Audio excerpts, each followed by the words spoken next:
তুই কি ডিম পাড়তে গেছিস? তুই ডিম পাড়ার কথা বলছিস? এই ডিম পাড়ে বলে উঠেছে?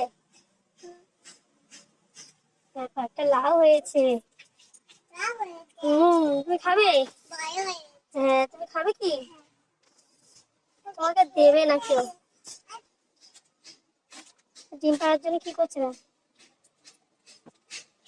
তাহলে তোর ঘরে তুই যেতে পারছিস না? বাঁদরাম হচ্ছে এখানে।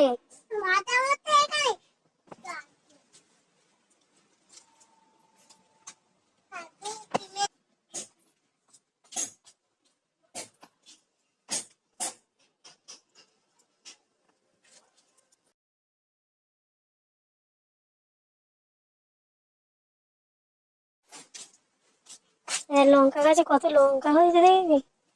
সব মিষ্টি তুলে নিয়েছে কালকে। বুঝছো?